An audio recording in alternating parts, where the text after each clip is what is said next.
9월 13일 주일 예배입니다. 우리 하나님 앞에 간절한 마음으로 신앙의 고백드리며 예배의 자리로 나아가시겠습니다. 전능하사 천지를 만드신 하나님 아버지를 내가 믿사오며 그 외아들 우리 주 예수 그리스도를 믿사오니 이는 성령으로 잉태하사 동정녀 마리아에게 나시고 본디오 빌라도에게 고난을 받으사 십자가에 못 박혀 죽으시고 장사한 지 사흘 만에 죽은 자 가운데서 다시 살아나시며 하늘에 오르사 전능하신 하나님 우편에 앉아 계시다가 저리로서 산 자와 죽은 자를 심판하러 오시리라. 성령을 믿사오며 거룩한 공예와 성도가 서로 교통하는 것과 죄를 사하여 주시는 것과 몸이 다시 사는 것과 영원히 사는 것을 믿사옵나이다. 아멘. 이 그리스도의 그 십자가 그 그늘 아래 내 영혼을 내려놓습니다. 우리 함께 찬양하시겠습니다. 십자가 그늘 아래 십자가 그늘 아래 나시기 원하네. 저 햇볕이 뜨겁고 고집이 무거워 이 광야 같은 세상에 늘 방황할 때에 주 십자가의 그늘에 내 쉴 곳 찾았네. 내 눈을 밝히 떠서 저 십자가 볼 때 나 위에 고난 당하신 주 예수 보인다. 그 영상 볼 때 내 맘에 큰 진림 받아서 그 사랑 감당 못하며 눈물만 흘리네. 십자가 그늘에서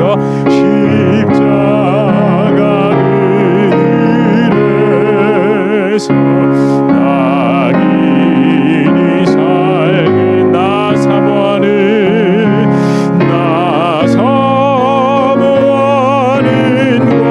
광채는 주 얼굴뿐이야. 이 세상 나를 버려도 나 두려움 없네. 내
기도합시다. 하나님, 십자가 앞이 아니면, 그리스도께 안기지 않으면 내 영혼의 참 안식과 참 평안을 누릴 수 없습니다. 주님, 그 은혜와 그 평안을 얻기 위하여 이 자리에 나왔사오니 내 심령을 만져주시고 위로부터 쏟아지는 내 영혼을 적시고 내 영혼을 붙잡아 주시고 내 영혼을 다시 살리시는 그 은혜에 부딪히게 하여 주시옵소서. 그 믿음에 반응하게 하여 주시옵소서. 주님, 우리를 긍휼히 여겨 주시옵소서. 이렇게 우리 함께 예배를 위해 기도하시겠습니다. 하나님, 예배 가운데 주실 그 은혜를, 하나님의 은혜를 사모하며 나아갑니다. 하나님, 우리 영혼이 주님께 적시는 그 사랑에 적셔진 바 되게 하여 주시옵소서. 내 영혼이 주님을, 내 영혼이 주님을 고개를 들게 하시오. 아버지 하나님, 나의 지친 영혼, 슬퍼한 영혼과 낙시한 영혼을 주님께서 살려주시옵소서. 아버지, 긍휼을 베풀어 주시옵소서. 아버지, 은혜가 필요합니다. 성령의 은혜로 함께하여 주시옵소서. 채워주시옵소서. 채워주시옵소서. 주 예수께 달려가게 하여 주시옵소서. 주 예수께 아버지 부딪히옵소서. 주 예수 그리스도의 사랑 가운데 서게 하여 주시옵소서. 내 영혼이, 지친 내 영혼이 하나님 앞에 온전히 회복될 수 있도록 예수여 나를 긍휼히 여겨 주시옵소서. 그 평안 가운데 서게 하여 주시옵소서. 내 영혼이 아버지, 십자가 그 은혜로 부름받게 하시고 한 걸음 걸어가게 하여 주시옵소서. 하나님 감사합니다. 아버지, 우리의 영혼의 손을 놓게 하여 주시옵소서.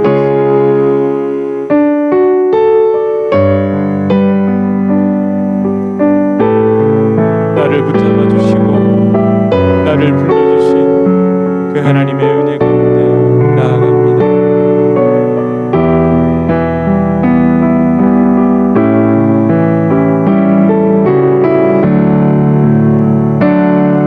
나를 지으신 이가 하나님, 나를 부르신 이가 하나님, 나를 보내신 이도 하나님, 나의 나 된 것은 다 하나님 은혜라. 나의 달려갈 길 다가도록 나의 마지막 호흡 다하도록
갚을 길 없는 은혜 내 삶을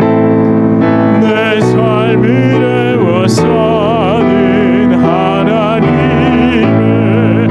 하나님의 은혜 나 주저함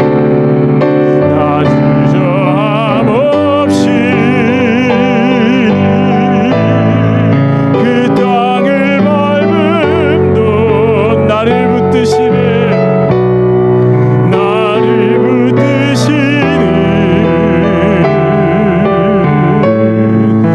하나님의 은혜 한량없는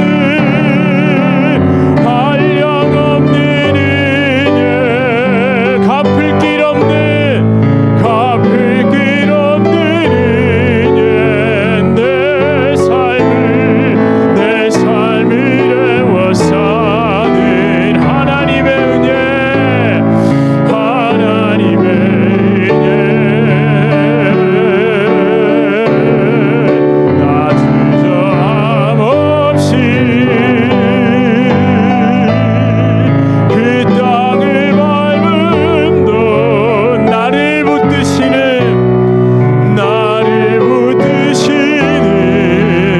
하나님의 은혜 나를 지시니가 하나님 나를 부르시니가 하나님 나를 보내시니도 하나님 나의 나 된 것은 다 하나님 은혜라.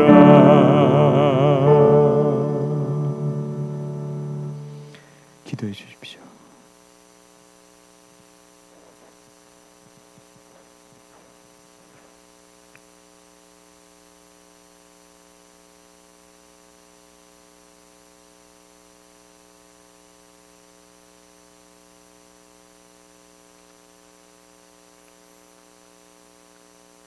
하나님 아버지, 주신 은혜를 감사드립니다. 언제나 변함이 없으신 하나님, 그 거룩과 영광의 풍성함을 찬양합니다. 참으로 오랫동안 코로나19로 대면 예배를 드릴 수 없었지만 지난주부터 건강한 모습으로 다시 만날 수 있는 은혜를 감사드립니다.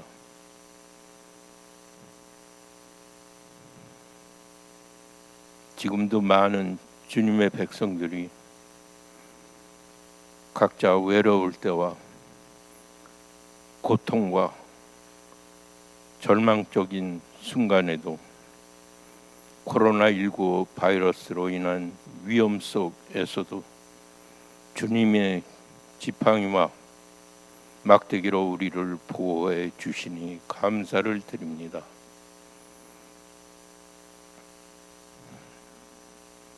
언제나 우리 곁에서 인도해 주시는 주님, 우리가 주님으로 인해 행복한 것은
하나님께서 주시는 말씀입니다. 말씀은 데살로니가전서 5장 9절에서 22절까지 말씀입니다. 5장 9절에서 22절까지 말씀, 우리 한 절씩 교독하시고 마지막 절 합독하시겠습니다. 하나님이 우리를 세우심은 노하심에 이르게 하심이 아니요 오직 우리 주 예수 그리스도로 말미암아 구원을 받게 하심이라. 예수께서 우리를 위하여 죽으사 우리로 하여금 깨어 있든지 자든지 자기와 함께 살게 하려 하셨느니라. 그러므로 피차 권면하고 서로 덕을 세우기를 우리가 하는 것 같이 하라. 너희가 하는 것 같이 하라.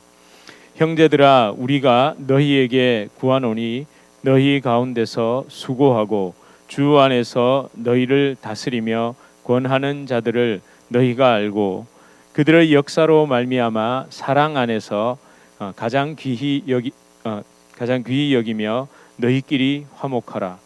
또 형제들아, 너희를 권면하노니 게으른 자들을 권계하여 하며 마음이 약한 자들을 격려하고 힘이 없는 자들을 붙들어 주며 모든 사람에게 오래 참으라. 삼가 누가 누구에게든지 악으로 악을 갚지 말게 하고 서로 대하든지 모든 사람을 대하든지 항상 선을 따르라. 항상 기뻐하라. 쉬지 말고 기도하라.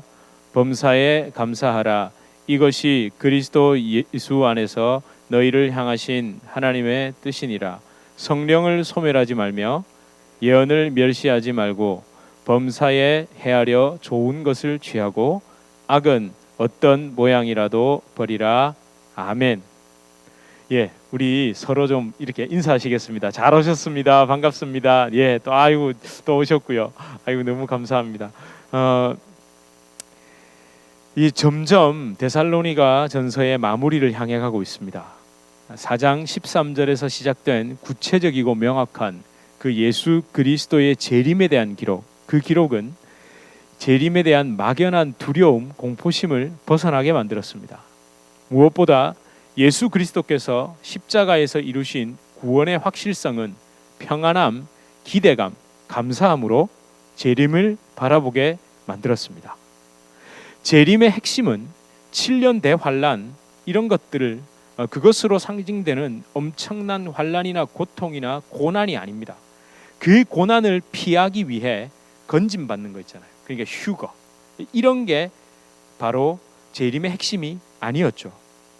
나는 비록 약하나 예수 그리스도의 강하심, 예수 그리스도 안에 붙들려 있는 그 나를 붙드시는 하나님의 신실함, 예수님의 심실함에 힘입어 깨어 있든지 자든지, 그러니까 좀 졸든지 예수님과 함께 살게 하려 하심이라는 그 사실을 깨달았습니다. 그렇죠. 궁극의 끝은 뭐라고요? 살게 하심입니다. 궁극의 끝, 그 마지막은 우리를 살리심입니다. 바로 이 믿음이 저와 여러분을 인도하고 있습니다. 그래서인지 이 난리통, 그 난리통을 지나서 여러분의 얼굴을 마주한 그 지난 주일이 감격이었고, 또 오늘 다시 또 뵙는 게 이게 참 새삼 또 감사하고, 여러분은 안 그러셨나요? 저는 굉장히 그게 감격이었습니다. 그리고 제발 기도하는 것은 하나님, 시간이 지나서 이 감격이 사그러들지 않게 해주시옵소서. 그렇게 될까봐.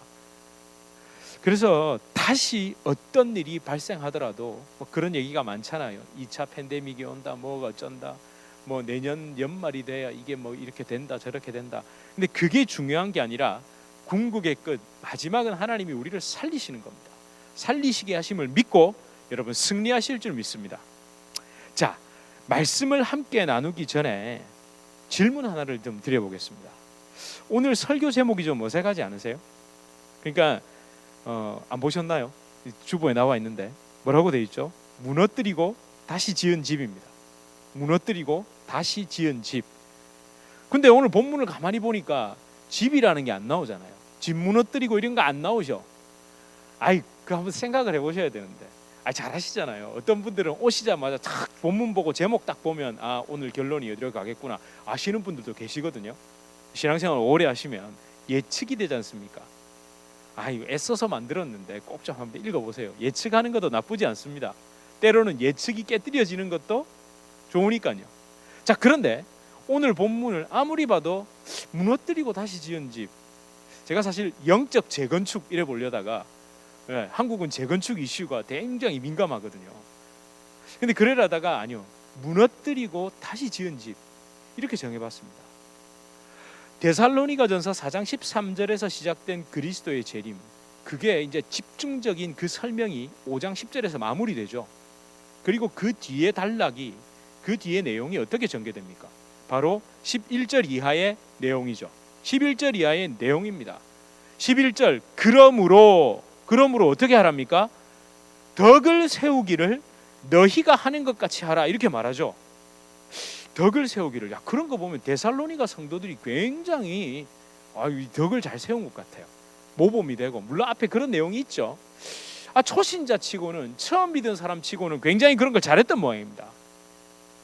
그런데 오늘 본문 11절을 조금 더 집중해서 볼 필요가 있습니다. 그래야 11절을 잘 이해를 해야 바로 그 덕 세움, 기독교 윤리적인 삶의 상세 항목인 12절에서 15절로 이어지는 그 내용이 다가오겠죠. 11절은요, 앞에 부분과 뒤에 부분을 연결하는 다리, 제가 그런 얘기 말씀 많이 드렸지 않습니까? 바울의 서신서를 크게 두 부분으로 나누면 앞에 신학적인 내용과 뒤에 삶의 적용으로 나눈다, 이런 얘기 많이 들으셨죠? 맞습니다. 그러면 앞에 신학적인 내용과 뒤에 삶의 적용을 건너가기 위한 그 다리 부분이 바로 뭐라고요? 11절이라고 볼 수 있겠죠. 본문 보고 계시죠? 11절이라고 볼 수 있습니다. 이걸 잘 이해해야, 다리를 잘 건너가야 되잖아요. 연결고리를 잘 넘어가야 12절에서 15절이 제대로 다가오겠죠. 그러니까 다음 주에 살펴볼 예정입니다. 12절에서 15절, 사실은 이거보다도 다음 주에는 제가 예정인데 16절에서 22절로 넘어갈까 생각을 하거든요. 왜냐하면 11절을 제대로 이해하면 12절에서 15절은 하고 다가올 거기 때문에 그렇습니다. 그리고 이 16절에서 22절이 정말 중요하잖아요. 다 외우고 계시죠? 암송하고 계시지 않습니까? 적어도 항상 기뻐하라, 쉬지 말고 기도하라, 범사에 감사하라 정도는 알고 계시지 않습니까? 이게 중요합니다. 그런데 이걸 제대로 11절을 제대로 이해해야 바로 그 밑에 내용 분명히 알 수 있습니다. 명확하게 알 수 있습니다. 그런 의미에서 11절로 다시 돌아와 다시 한번 읽어보겠습니다. 시작. 그러므로 피차 권면하고 서로 덕을 세우기를 너희가 하는 것 같이 하라. 그러면 여기서 덕이 뭘까요? 덕. 사람이 덕스럽다 이러면 좋은 얘기입니까? 나쁜 얘기입니까? 좋은 얘기예요. 여러분, 참 덕스러운 분이다라는 얘기를 많이 들으시길 바랍니다. 그죠? 저도 그런 얘기 듣고 싶습니다. 이런 얘기 많아요. 지장, 용장, 지장, 맹장 있는데 그 중에 최고는 뭐다? 덕장. 이런 얘기 들어보셨죠? 모르세요? 그 덕스러운 게 최고잖아요. 근데 그게 좋은 거, 우리가 아는 그 덕, 그러니까 더 나아가 기독교 윤리를 세우고 실천하라는 말이 11절일까요? 반은 맞고 반은 틀립니다. 반은 아닙니다. 여러분이 눈으로 읽어서 지금까지 교육과 경험으로 인식한 기독교 윤리 도덕으로 이 본문을 받아들이면, 거기서 멈추면 마지막에 가서 낭패를 볼 수 있습니다. 11절의 덕은 인간의 행위로 드러나는 도덕 윤리의 결과물이 아닙니다. 심지어 기독교 윤리, 기독교 도덕이라는 그 용어로 살짝 포장을 해도, 그러니까 우리 꼭 그렇게 생각하잖아요. 기독교 윤리, 기독교 도덕은 세상 윤리, 세상 도덕과 다르다는데 그 진짜 다릅니까? 결과물은 똑같다니까요. 기독교 윤리를 통해 우리가 추구하는 결과물 있잖아요. 모든 걸 내어놓고 모든 걸 드리고, 아시지 않습니까? 타 종교에서도 멀리 갈 것도 없습니다. 불교에서도 제일 훌륭한 게 뭡니까? 보시 들어보셨죠? 왜? 배고프고 가난한 사람들을 위해서 많이 주면 덕을 쌓잖아요. 그 다음에 이슬람교는 자카트라고 들어보셨습니까? 그러니까 가난한 사람들을 위해서 11조처럼 이렇게 떼가지고 저축해가지고 돕는 거 있습니다. 그거나 뭐가 다르냐고요. 제가 자주 말씀드리죠, 그죠? 그런 걸 하지 말라는 뜻이 아니라 그 차이점이 뭐냐는 거죠. 이 11절에 덕을 세우라는 것은 그리스도로 세워짐입니다. 그러니까 성경의 덕을 자꾸 도덕, 모럴, 그 ethics 이걸로 보시면 안 된답니다. 안 됩니다. 이 습관을 버려야 됩니다. 자꾸 그렇게 보이잖아요. 그렇게 이해가 되잖아요. 그걸 자꾸 그 습관을 버리셔야 합니다. 오늘 본문의 그 덕을 세우기를, 그 덕, 세운다라는 의미의 원어를 좀 살펴볼 필요가 있습니다. 사실 원어에는 덕이라는 말은 없습니다. 메리트라는 말이 없습니다. 에틱이 없습니다. 그냥 세우기를만 있습니다. 그러니까 헬라어 원어 오이코도메오라는 단어인데 이게 딱 조금 익숙한 단어가 오이 먹는 오이 말고요. 오이코도메오 이게 뭐냐면 오이코스 들어보셨어요? 집 헬라어로 집이 오이코스입니다. 그 오이코도메오 그러니까 집을 짓다. 그러니까 빌딩을 세우는 거 있죠. 말 그대로 건축하는 것, 어떤 건축물, 뭐 이런 눈에 보이는 어떤 이 형상이 있다는 건축물 같은 걸 세울 때 바로 이 오이코도메오로 사용합니다. 물론 신약 성경에서 이 단어를 건축과 관련해서만 사용한 것은 아닙니다. 의식이나 사상이나 생각 같은 것을 고취시키고 북돋아 올리는 거 있죠. 그런데도 오이코도메오로 사용하기는 했습니다. 철학적인 용어로 여러분의 생각을 바로 세우셔야 합니다. 이렇게 우리도 그렇게 쓰잖아요. 그렇게 세우시죠? 세우신대. 그렇게 쓰시죠? 생각이 바로 서야 돼. 그래서 사상과 철학이 바로 세워져야 됩니다. 이런 식으로 얘기하잖아요. 물론 거기에도 사용했습니다. 하지만 진짜 오이코도메오, 집을 짓는 것, 건축물을 세우는 것, 이런 것에 그 속에 있는 의미, 진짜 의미, 참뜻, 진의를 잊지 말아야 됩니다. 그러니까 집을 정말 세우는 겁니다. 그러면 이 집을 짓다 오이코도메오의 가장 중요한 용례를 어디서 찾아볼 수 있을까요? 바로 예수님이 어떻게 사용하셨는지를 보셔야 되잖아요. 그죠? 굉장히 중요하죠. 바로 가장 주목해야 될 용례가 어디에? 마태복음 7장 그리고 누가복음 6장에 나옵니다. 여러분이 너무 잘 아시는 바로 반석 위에 집을 짓는 비유이죠. 거기에 나옵니다. 마태복음 7장 24절에 그러므로 누구든지 나의 이 말을 듣고 행하는 자는 그 집을 반석 위에 지은 지혜로운 사람 같으니, 여기에 사용했습니다. 원어로 그대로 하면 이렇게 되는 거죠. 반석 위에 그 집을 지은, 이렇게 되는 겁니다. 반석이 누굽니까? 예수 그리스도죠. 아니 이게 바로 이게 여기서만 또 사용하는 게 아니라 베드로전서 2장 4절에서 5절을 또 보시면 더 다가옵니다. 사람에게는 버림받았으나 하나님께는 택하심을 입은 보배로운 산 돌이신 예수께 나아가 너희도 산 돌같이 신령한 집으로 세워지고, 이때 바로 오이코도메오를 사용합니다. 그러니까 이 그 집을 반석 위에 지은 지혜로운 사람, 예수 그리스도라는 그 반석, 그리고 베드로전서 2장 4절에서 5절에 사람들에게는 버림받았으나 하나님께는 택하심을 입은 보배로운 산돌, 바로 그 반석이신 예수 그리스도께 나아가 너희도 그 산돌 예수 그리스도와 같이 신령한 집으로 세워져라 할 때, 바로 이 오늘 데살로니가전서 5장 11절 덕을 세우고 할 때 오이코도메오거든요. 그러니까 우리는 정말 중요한 건 놓치고 드러난 것만 붙들고 있었던 거죠. 바로 기독교 윤리적 삶을 추구하기 전에 내가 예수 그리스도로 온전히 세워졌는지부터 점검해야 됩니다. 성품이 좋은 사람, 원래 뭔가 충성심이 있는 사람, 원래 뭔가를 하기를 좋아하는 사람이 교회에서 열심히 하면 우리는 또 이렇게 말하죠. 하나님이 좋은 성품을 주셔서 그런다고. 그죠? 이거 맞는데, 반은 맞는데 반은 또 틀렸거든요. 내 성품대로 하면요, 당장은 좋은 것 같지만 결과가 나쁠 수 있습니다.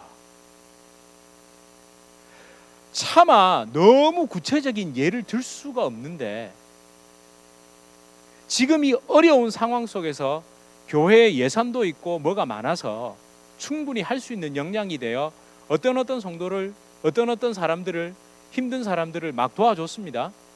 막 도와줬어요. 그러고 난 다음에 그 사람들이 어떻게 될까요?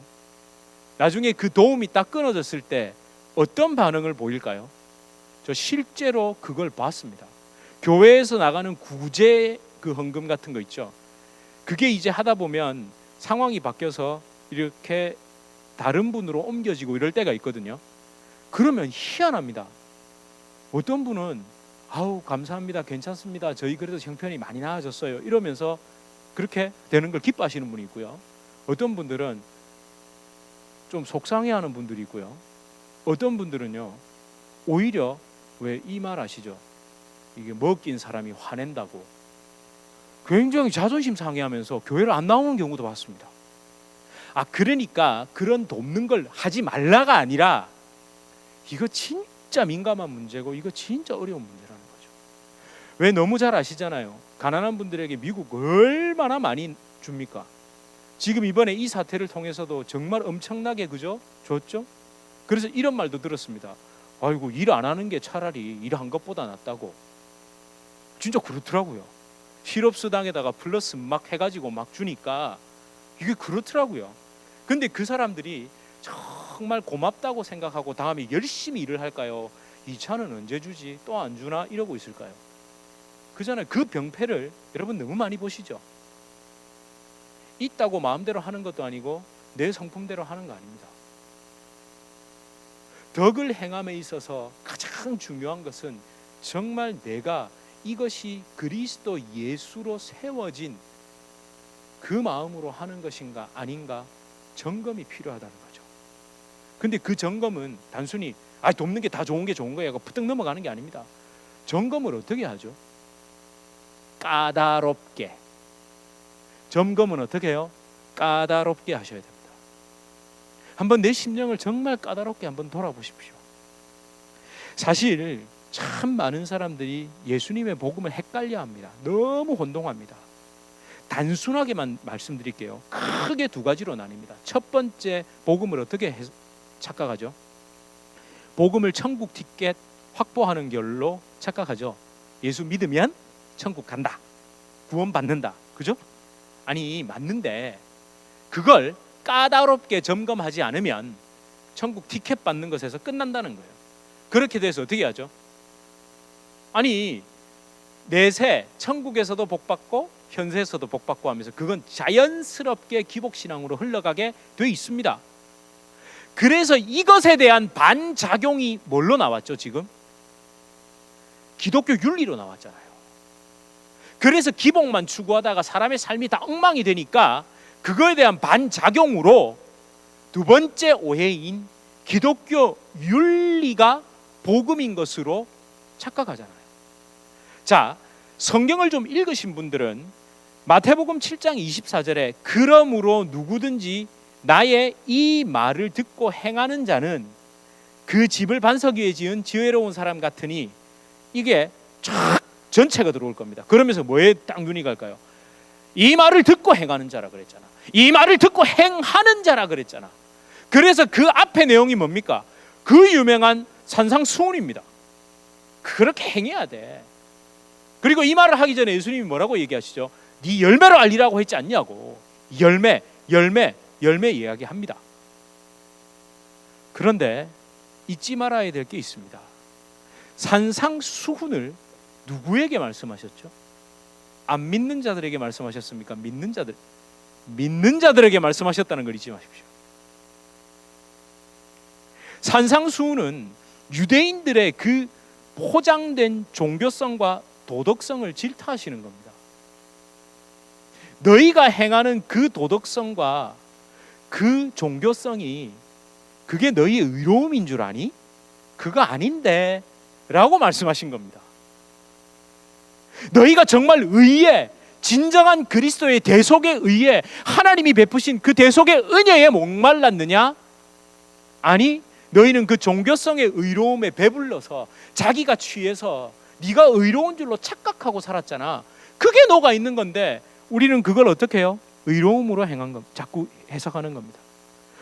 윤리로 해석하는 겁니다. 그 윤리적인 걸 행해야 드디어 반석 위에 지은 거다, 구원받는다까지로 연결되죠. 항상 참 걱정이 있습니다. 이렇게 말해놓고 나면 제가 걱정이 하나 있습니다. 혹시 여기까지 들으시면서 또 설마 기독교 윤리가 중요하지 않아, 이렇게 생각하시는 분 계세요? 아무도 없으시죠? 아무도 없으실 겁니다. 진짜 그런 걱정이 늘 듭니다. 또 이렇게 말하면 저렇게 빠져나가거든요, 자꾸. 아니요. 11절을 포함한 12절에서 15절을 행하지 말자는 게 아닙니다. 산상수훈을 도덕적인 걸로, 단순히 도덕적인 걸로 이해하지 말라는 겁니다. 너희가 진실로 죄인임을 깨닫고 그 유대인들을 향해, 바리새인들을 향해, 서기관들을 향해, 제사장들을 향해, 그 유대교인들을 향해 너희가 진실로 죄인임을 깨닫고 사람의 의로움 좀 버리고 예수 그리스도께서 십자가에서 이루신 그 의로움을 믿어라. 그 의로움 위에, 그 반석 위에 제발 다시 서라. 예수님의 그 피 맺힌 듯한 말씀이 산상수훈이잖아요. 그리고 그 마지막에 반석 위에 집을 지으라. 옛날에 아주 어릴 때요, 반석 위에 집 짓는 걸 자꾸 이렇게 막, 그래서 예수님이 하면 막 축복하고 뭐 여러분이 쌓아놓은 거 안 무너집니다 그러고 뭐 이렇게 막 설교했던 그죠? 그런 얘기 들으셨죠? 저 어릴 때 막 그런 기억이 나거든요. 참 그게 바로 뭡니까? 첫 번째 오해로 풀어낸 거고, 두 번째가 뭡니까? 제가 말씀드린 대로 그걸 앞에 이제 그래도 제대로 읽으신 거예요. 그러니까 그 앞에까지 보고는, 근데 걸려 넘어졌죠. 윤리와 도덕에 걸려 넘어져 버린 겁니다.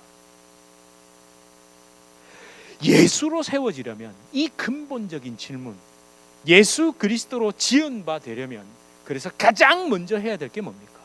그러니까 황당한 질문 같지만 그 오이코도메오, 집을 세우기 위해, 집을 짓기 위해 가장 먼저 해야 될 것이 뭡니까? 제가 어저께 밥 먹다가 밥상 앞에서 이 질문을 했거든요, 저희 가족들한테. 그래서 대답이 뭐였을까요? 집을 짓기 위해 제일 먼저 해야 될 게 뭐냐 그러니까 저희 큰 녀석이 돈이요. 그러니까 자본금이 있어야 돼. 정확합니다. 예, 맞습니다. 아니, 돈 없는데 어떻게 집 지을까? 그거 말고 집을 지을 때 둘째는 디자인 이런 거에 관심이 많거든요. 그 설계도 계획을 해야 된대요. 뭐 그것도 맞는데 진짜 집을 짓기 위해 제일 먼저 해야 되는 게 뭡니까? 있던 집을 밀어버려야 됩니다. 있던 집을 밀어버리셔야죠. 그럼 공터에다. 아니요.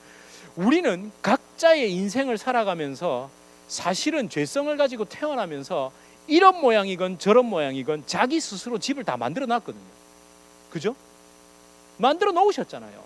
여러분 생각에 옳은 게 있고 여러분 판단에 옳은 게 있고 다 있지 않습니까? 그것부터 밀어버리세요. 그것부터 밀어버리지 않으면, 그것부터 치워버리지 않으면, 그것부터 부숴버리지 않으면 내가 생각하는 복의 기준도, 내가 생각하는 구원의 기준도, 내가 생각하는 도덕의 기준도, 축복의 기준 다 무너뜨려버리지 않으면 새로 집을 지을 수 없습니다. 완전히 나를 무너뜨리고 예수로 다시 짓는 게 바로 반석 위에 집을 세우는 겁니다. 영적 개선이 아니라, 영적 리모델링이 아니라 영적 재건축이죠. 리모델링은 어떻게 하는 겁니까? 골격은 그대로 놔두고 안에다가 그렇게 하잖아요. 자, 잘 아시죠? 리모델링 아무리 해봐야 스퀘어 핏이 변합니까? 안 변합니까? 안 변하죠? 근데 싹 밀고 크게 지으면, 다시 지으면 스퀘어 핏이 바뀌잖아요. 새 건축물이 되잖아요. 안에 리모델링을 아무리 해도 여러분 집이 진짜 미국 대단해. 1700년에 지은 집도 바꿔가지고 저희 옆집에 살던 사람이 이사를 갔는데 어디로 이사 갔나 보니까 그 집이 1700년대 말에 지어진 집이더라고요. 그걸 계속 개보수해가지고 쓴 집인데 그 집에 지어진 빌딩된 연도는 항상 그 연도예요. 여러분 집도 마찬가지입니다. 근데 어떻게 해요? 싹 밀어버리고 지으면 딱 바뀌죠. 가치가 그때부터 달라지는 겁니다. 진짜 그걸 하셔야 된다니까요. 아니 예수를 믿고 새 사람이 된 걸 우리는 자꾸만 뭔가 내가 조금 더 도덕적으로나 뭔가 삶이 개선된 걸로 착각한다니까요. 완전히 재건축하는 겁니다. 성화의 과정 잊어버리셨나요? 말씀드렸는데요. 삶이 개선되는 게 아니라 뭐라고요? 죽는 겁니다. 그러니까 성화, 기독교에서 말하는 내가 매일매일 십자가 앞에 달라지는 것은 사실은 죽음이 하나씩 쌓여가는 겁니다. 죽음이 하나씩 쌓여가는 거예요. 거기에 대해 완전히 또 하나씩, 그리고 매일 죽는 것이 쌓여가는 것이 성경이 말하는 성화입니다. 나의 문제가 개선될 것이 아니라 죽어야 할 것으로 보여야 돼요. 내가 이거보다 조금 나아져야지, 이게 아니라 저도 그 착각에서 자꾸만 멈추거든요. 제가 가족들에게 그런 얘기 많이 한다 그래요. 아빠 많이 좋아졌지? 아니요, 아빠 그 일에 대해서 죽었지. 이래. 근데 죽고 나면 다음날 일어나면 어떻게 될까요? 또 살아납니다. 살아난다니까요. 또 죽여야 됩니다. 또 죽이세요. 계속 죽여야 됩니다. 그 죽은 게 하나 매일 쌓여 마침내 영화의 단계로 가는 겁니다. 이게 말장난 같은데 진짜 다르다니까요. 그래, 맞아. 내 삶이 좀 나아지고 뭔가 조금, 그건 자꾸 포장되는 것뿐이라니까요. 뭔가 좀 더 착한 일을 많이 하는 건, 뭔가 좀 사람들이 보기에 훌륭하다라고 듣는 그 말을 많이 하는 건 죄송한 얘기지만 도덕으로 포장되는 겁니다. 근데 우리 주님은 그 일에 대하여 죽으라 그렇게 말씀하시는 겁니다. 인간의 도덕의 결과물, 그 결과물과 예수님이 내 안에 사심으로 드러난 결과물은 얼핏 보면 같아 보일 수 있습니다. 그러나 잘 들으십시오. 맺힌 열매와 만들어진 열매는 겉으로 보기에는 구별이 힘들 만큼 아주 비슷합니다. 맺힌 열매, 그러니까 생명이신 포도나무 가지에부터 맺힌 열매, 그리고 내가 만들어낸 열매. 약간 멀리서 포도송이를 이렇게 모조로 만들어서 딱 걸어 놓으면 어떨까요? 모른다니까요. 구별이 힘들 만큼 비슷합니다. 그런데 언제 딱 아는 줄 아세요? 딱 따가지고 먹어보면 합니다. 딱 따서 먹어보면 합니다. 먹은 후에 결과가 그래서 다른 겁니다. 한번 멀리 거슬러 가보겠습니다. 창세기로 거슬러 가보겠습니다. 선악과를 먹은 이후에 어떻게 됐을까요? 한번 생각해 보십시오. 선악과를 딱 먹었습니다. 선악과를 딱 따서 먹으면 백설공주의 사과처럼 하고 피를 팍 쏟고 죽었을까요? 그렇게 죽은 건가요? 아니요. 아무 이상 없었습니다.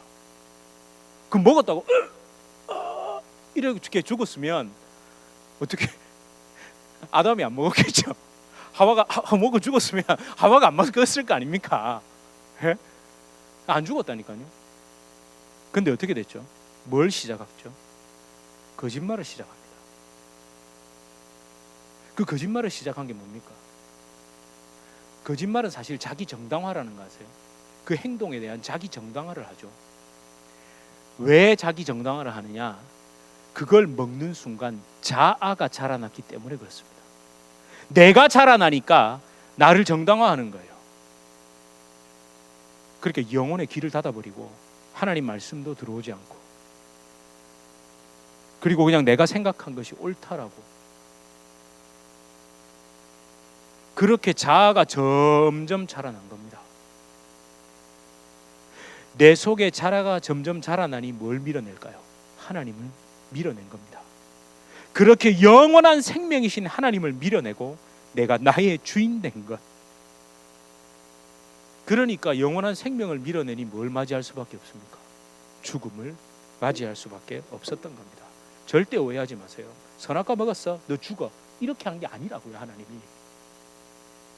그걸 먹음으로 그 결과물이 내 자아가 자라난 거예요. 생명나무 실과이신 예수 그리스도의 십자가를 따 먹으면 뭐가 죽을까요? 내 자아가 죽습니다. 그래서 내 안에서 생명이신 그분이 점점 자라나니 영원한 생명을 살 수밖에 없죠. 영원한 삶을 살 수밖에 없죠. 실은 십자가를 가만히 묵상해 보면 정말 그 미묘한 차이 가운데에서 정말 어마어마한 차이를 발견하게 되고, 그걸 발견하면 내 마음이 움직인다니까요.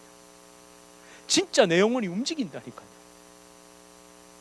신앙생활을 오래 한 사람, 행하는 모든 것이 기독교와 연결된 사람, 종교 행위를 많이 할수록 칭찬을 듣는 사람, 열심히 교회 나오고 열심히 했더니 뭔가 잘 되고 잘 풀리고 뭔가 많이 누린다고 생각하는 사람일수록 더 조심해서 더 까다롭게 십자가 앞에 서야 합니다. 제가 사실은 이 부분을 쓰는데 손이 덜덜덜덜 떨리더라고요. 이 마지막 선악과를 묵상하며 이걸 쓰는데 제 손이 덜덜덜 떨리고 몸에 힘이 없는 것 같더라고요. 저 그렇게 믿었습니다. 주님, 또 저도 모르게 종교성에 포장, 사실은 제가 아까 제가 말한 신앙생활 오래 한 사람, 행하는 것이 모든 기독교와 연결된 사람 등등등, 그게 누굽니까? 그 제일 위험한 사람이 누굽니까? 저잖아요. 그래서 그런지 저는 믿습니다. 그 순간 그 고백을 사실은 이걸 쓸까 말까 좀 그렇더라고요. 그래도 목사잖아요. 너무 솔직하면. 그런데 주님의 교회의 가장 장점이자 하나님이 가장 기뻐하시는 것이 내 있는 모습 그대로 하나님 앞에 고백할 수 있다는 것, 그것임을 믿고 여러분과 나누는 겁니다. 여러분의 그 좋은 성품과 훌륭한 도덕성, 정말 교회를 위한 충성심, 진짜 좋은 겁니다. 너무 좋은 겁니다. 맞습니다. 그런데 가장 좋은 것일수록 가장 까다롭게, 가장 치열하게 하나님 앞에 점검해서 쓰십시오. 점검해서 들으십시오. 분명 하나님이 주신 좋은 거 맞는데 하나님 혹시라도 좋은 게 좋은 거라는 식으로 이거 해버리지 않습니까? 그리고 여러분, 가장 사랑하는 사람에게, 가장 귀하다고 생각하는 사람에게 어쩌면 가장 까다롭게, 가장 까다롭게, 진짜 이래도 되는가? 아니 까탈스럽게 하라가 아니고, 까탈스럽게가 까다롭건 다릅니다. 그 까다로움은 나에게요, 그쪽이 아니라 이걸 행하는 나에게. 이렇게 하는 게 정말 주님 맞나요? 이게 정말 그에게 옳은 건가요? 하나님이 정말 기뻐하시는 것인가요? 한 번 물으시고 모르시면 두 번 물으시고 또 세 번 물으시고, 그렇게 하십시오. 그렇게 해야 살릴 수 있습니다. 인간의 도덕의 열매, 인간의 성품의 열매, 인간의 의로움의 열매를 먹으면 자아는 점점 자랍니다. 성령의 열매, 십자가의 열매, 예수 그리스도의 열매를 먹으면 내 자아는 죽습니다. 그래서 진짜 복음을 하는 사람은 예수님과 함께 십자가에 못 박힘이 아프지만 진정한 기쁨임을 믿고 십자가 앞으로 뚜벅뚜벅 나가는 줄 믿습니다. 내가 매일 십자가 앞에 더 가까이 가오니 구세주의 흘린 몸의 피로써 나를 정케 하소. 다시 한번 내가 매일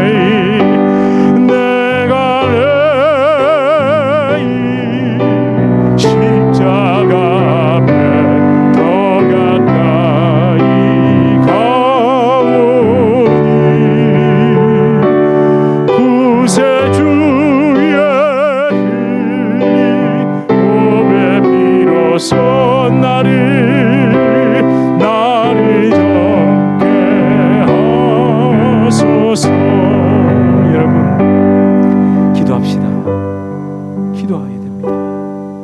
하나님, 지금 내가 행하는 이 모든 것들을 다시 주님 앞에, 그리스도의 십자가 앞에서 까다롭게 점검하길 원합니다. 하나님, 예수 그리스도로 세워지기 위해 주님이 나 대신 일하시기 위해 내가 옳다고 생각한 것, 내가 맞다고 생각한 것을 먼저 십자가에 못 박고 그것을 치워버리는 과정을 거친 후에 행한 것인지 아닌지 다시 점검합니다. 우리 주님 좋으셔서, 우리 주님 너무 선하셔서 그렇게 앞에 나와 묻고 엎드리는 자에게 진정한 긍휼과 진정한 은혜와 진정한 선한 길로 인도하여 주심을 믿고 나아갑니다. 우리 이렇게 함께 우리의 모든 앞에 놓인 것들, 내가 결정한 것들까지, 내가 계획하는 것들까지 다시 주님 앞에 점검하는 시간 가지길 우리 함께 기도합시다. 하나님, 아버지 하나님, 한 번 더 생각해 주시옵소서. 한 번 더 물어보게 하여 주시옵소서. 그 영적 질문 앞에 서게 하여 주시옵소서. 주님, 아버지 하나님, 내가 오늘도 선악과를 보고 하나님, 내가 묻지 않고 하나님 앞에 고민하지 않고 하나님 기도되게 하여 주시옵소서. 주님, 내가 서서 하나님 도와주시옵소서. 아버지, 더 가까이 주님께로 나아가게 하여 주시옵소서. 할렐루야, 할렐루야. 주님 아버지, 내 심령을 비추어 주시옵소서. 내 자아를 보게 하여 주시옵소서. 하나님 좋으신 분이라, 하나님이 부르시는 이유가 있습니다. 그대로 해버리면 안 된다고, 그대로 행하면 안 된다고 주님 말씀하고 계십니다.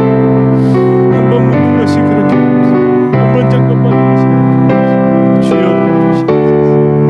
하나님, 내 뜻대로 되지 않을까에 두려워하지 않게 주시옵소서.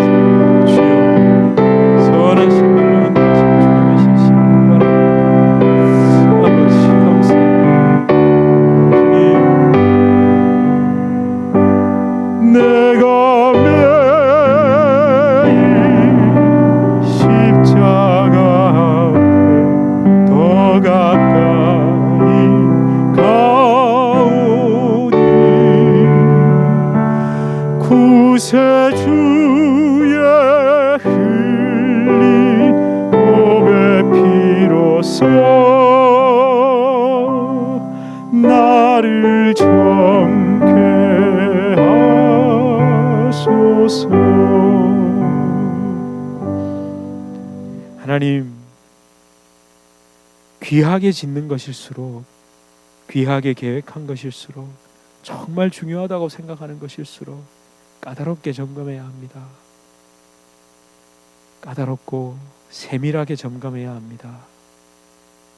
우리의 기도의 시간이 그렇게 필요한 이유는 바로 이것 때문입니다. 이루어 주시옵소서. 이루어질 줄로 믿습니다 라고 소리 지르고 내 속에 있는 자의식의 의지를 강화시키기 위해 기도하는 것이 아니라 내 속에 내가 이미 세워놓은 그 집을 그리스도 앞에 가져 나아가 깨끗이 새로 지을 수 있도록, 반석이신 예수 그리스도 위에 다시 지을 수 있도록 주님 우리를 인도하여 주시옵소서. 결코 두려워하지 않게 하여 주시옵소서. 하나님이 지으시고 하나님이 계획하시고 하나님이 이끌어 가시는 그것이 가장 좋은 것임을 믿고 가장 선한 것임을 믿고 하나님 앞에 내 마음을, 내 생각을 쏟아 놓을 수 있게 하여 주시옵소서. 이것이 기쁜 사람만이 진짜 구원받은 사람이고, 이것이 기쁜 사람만이 진정으로 하나님의 은혜 가운데 있는 사람입니다. 하나님, 우리가 두려운 이유는 딱 하나입니다. 내 생각대로 되지 않을까 때문입니다. 내 계획대로 되지 않을까 때문입니다. 아버지를 신뢰하는 것이 내 생각, 내 계획, 내 뜻, 그것과 반대로 되더라도 주님의 궁극의 살리심을 믿고 하나님을 끝까지 붙드는 것인 줄 믿습니다. 이 은혜와 이 축복 가운데 우리 성도님들 날마다 날마다 거할 수 있도록 은혜 베풀어 주시옵소서. 예수님 이름으로 간절히 기도드립니다. 아멘. 우리 주 예수 그리스도의 은혜와 하나님 아버지의 극진하신 사랑과 성령 하나님의 위로 교통 교제에 충만케 하시는 역사, 진정으로 세워지는 것, 예수 그리스도로 온전히 세워지는 것, 그것이 참 복인 줄 믿고 나아가는 주님의 교회 성도님들과 우리 주님의 교회로 불러주실 주님의 귀한 자녀들, 개인의 삶, 가정, 생업, 직장, 사업 하시는 모든 일 가운데 이제로부터 영원토록 함께 있을지어다.